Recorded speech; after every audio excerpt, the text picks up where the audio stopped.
Inside the MBA, your bi-weekly window into what's happening at the MBA.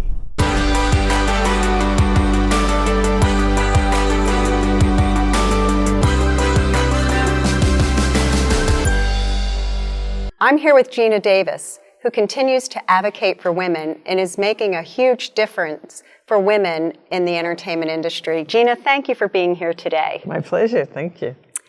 You are making such a difference with how women are being portrayed, especially in children's movies. Can you tell us what motivated you and what you've seen in the data to take this on?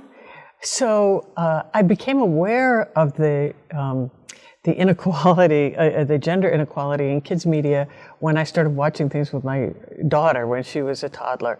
And I was so horrified. I was like, what are we doing? You know, we should be showing kids that boys and girls share the sandbox equally.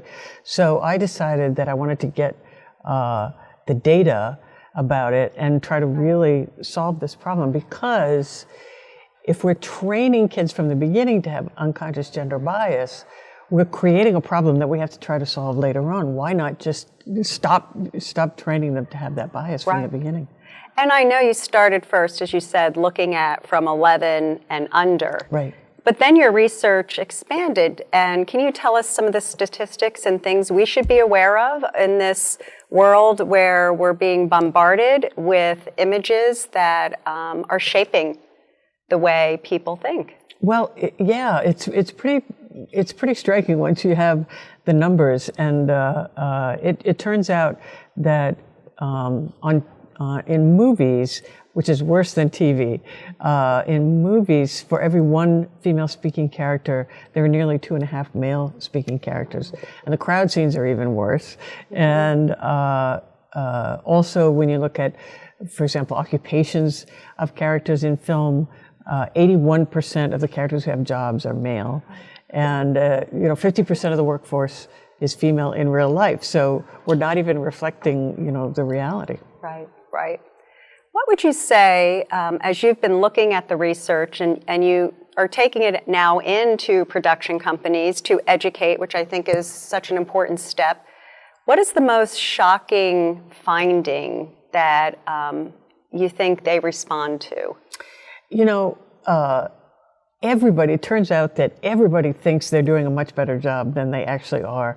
Mm-hmm. And it's been so fascinating to go into, we visit every studio, every network, every production company, and share this with them privately and in a friendly manner, and to see the horror in their eyes, that they have when they realize how profoundly they've been shortchanging women and people of color and any sort of diversity, and it's been very inspiring to see that it's not on purpose, that it is unconscious, and that they really want to do better. And so a lot of our work is done simply by presenting the data, and their reaction makes them want to do much better. Well, that is pretty rewarding. As we end, I want to end on a positive note. So what do you think for us going forward we'll see? What is the positive change that you predict your work is going to have? Well, there's inequality in every sector of society, and a lot of progress that needs to be made, and a lot of it is going to take a tremendous amount of time and work. But I always say that on-screen representations is the one area of gross inequality that can be changed overnight. The very next movie somebody makes can be gender balanced. And so I have a lot of optimism about that. And if we show it on screen, it's much more likely to happen in real life. Oh, keep up the work you're doing. It's so important. And thank you for being here today. Thank you.